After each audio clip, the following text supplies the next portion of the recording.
So now that we talked about the inputs, we're gonna switch over and talk about your outputs. Your outputs are labeled as Omni Out on the back of the board and also on your TO. So your outputs are where you wanna connect your left and right house speakers, your monitors, or if you're sending out a signal to your live stream, you could do that all from your outputs. So now let's take a look on where your outputs are on your stage box and on the back of your board. So your outputs on the back of the board are labeled 1 through 16. And as you can see on 15 and 16, there's an L and there's an R. The L and the R are signifying that those are connecting to your left and right house speakers. But let's say you are at a venue and your left and right speakers are on stage and they're 100 feet away from your mixer. So that's where we're gonna use our outputs on our stage box. And on our stage box, the outputs are labeled 1 through 8. So as we were saying before, you could go ahead and, since this is already on stage, you can plug in your left and right speaker to 7 and 8. So now that I've showed you how to plug in your monitors or your speakers, let's go ahead and plug those in.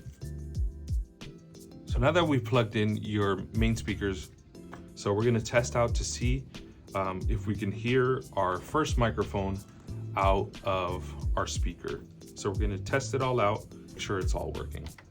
So we're gonna go to our first channel and we're just gonna go ahead and click it on. So now it's live. So now to get actual volume out of your speaker, we're gonna raise the fader and we're gonna just make sure we get some volume. So now we have some volume. It might sound weird to you because I have a microphone and have a speaker in here. You can see that we are getting a signal and it is going out through our main speakers. So that is how you connect your main speakers to your stage box. If you want to connect them to your board where you don't need a stage box, it's on 15 and 16 on the back of the board. It's always going to be 15 and 16, the last two channels on your Omni Outs. 1 through 14 are going to be used for any monitors and sending out signal to your live stream. So now I'm going to show you how to get to your outputs on your mixer. So as you can see on the right side of the mixer, it's going to show you all your auxes that you have.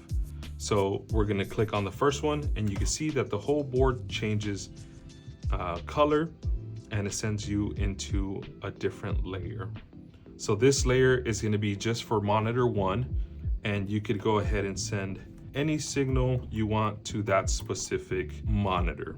Let's say you have more than 24 channels, you could go ahead and go to your fader bank and select 2, and that is still adjusting the sound for your monitor. If you want to go back to your main mix, click the same aux 1 again, and then you'll see that you're back into your face channels.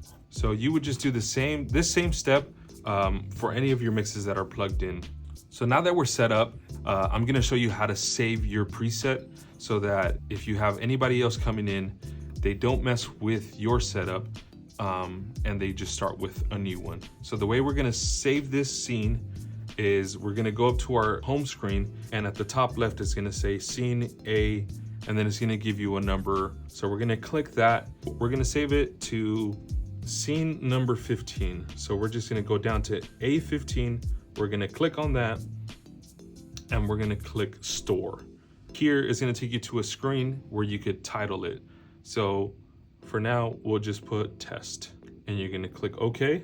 And then it's gonna ask you if you wanna store it to scene number 15. You're gonna click OK and it's gonna save. Let's say you have a group coming in, they're using your things and they're done. You wanna revert back to your setting so that it's ready for your Sunday service. We're gonna go back into our scene and go back to our test scene, which is number 15. And we'll click that and we'll hit recall and you could see the board now went back to what we saved.